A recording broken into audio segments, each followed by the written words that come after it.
उत्तर प्रदेश की महिलाओं के लिए बड़ी खबर सामने आ रही है। योगी सरकार महिला को आर्थिक रूप से मजबूत और आत्मनिर्भर बनाने के लिए एक बड़ी योजना पर मंथन कर रही है।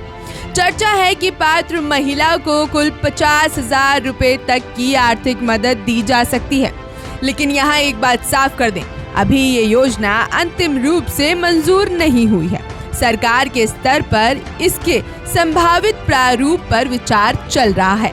सूत्रों के मुताबिक प्रस्तावित मॉडल में चुनाव से पहले पात्र महिलाओं को 20,000 रुपए की पहली किश्त देने की चर्चा है। इसके बाद अगर बीजेपी सरकार बनती है तो 10,000 रुपए की 3 और किश्तें देने का प्रस्ताव बताया जा रहा है। यानी पूरी राशि चरणबद्ध तरीके से 50,000 रुपए तक पहुंच सकते हैं। अब सवाल है कि आखिर इस योजना का फायदा किन महिलाओं को मिलेगा। रिपोर्ट्स के मुताबिक आर्थिक रूप से कमजोर महिलाओं को प्राथमिकता देने पर विचार हो रहा है। एससी, एसटी, बीपीएल और आर्थिक रूप से कमजोर परिवारों की महिलाओं को शामिल किए जाने की संभावना बताई जा रही है। हालांकि अंतिम पात्रता अभी तय नहीं हुई है, इसलिए फिलहाल ये कहना सही नहीं होगा कि उत्तर प्रदेश की हर महिला के खाते में 50,000 रुपए आएंगे। सरकार अगर इस प्रस्ताव को मंजूरी देती है तभी लाभ पाने वालों की संख्या, आय सीमा, आवेदन प्रक्रिया और भुगतान की तारीख जैसी चीजें स्पष्ट होंगी। लेकिन योगी सरकार की महिला केंद्रित नीतियों को देखें तो ये पहल अचानक सामने आई कोई अकेली योजना नहीं है। उत्तर प्रदेश में पहले से ही मुख्यमंत्री कन्या सुमंगला योजना, निराश्रित महिला पेंशन, मुख्यमंत्री सामूहिक विवाह योजना, स्वयं सहायता समूह और महिला स्वरोजगार से जुड़ी योजनाएं चल रही हैं।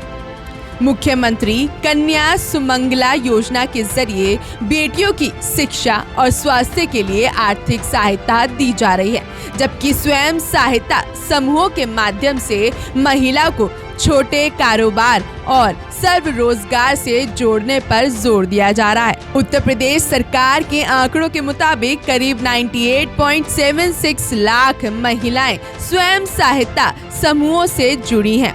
ऐसे में प्रस्तावित आर्थिक सहायता को भी महिलाओं को स्वरोजगार और आत्मनिर्भरता से जोड़ने की दिशा में देखा जा रहा है। यानी योगी सरकार का फोकस सिर्फ महिलाओं को आर्थिक सहायता देने तक सीमित नहीं, बल्कि उन्हें कमाने, अपना काम शुरू करने और आर्थिक रूप से मजबूत बनने का अवसर देने पर भी है। यही वजह है कि प्रस्तावित 50,000 रुपए की योजना को लेकर चर्चा तेज हो गई है। हालांकि विपक्ष इसे चुनावी राजनीति से जोड़कर देख रहा है, लेकिन सरकार की तरफ से महिला कल्याण और आर्थिक सशक्तिकरण पर लगातार जोर दिया जाता है। उत्तर प्रदेश में महिला मतदाताओं की बढ़ती भागीदारी भी इस मुद्दे को और महत्वपूर्ण बनाती है। 2022 के विधानसभा चुनावों में महिलाओं का मतदान 62.24% रहा था, जो पुरुषों के 59.56% से अधिक था।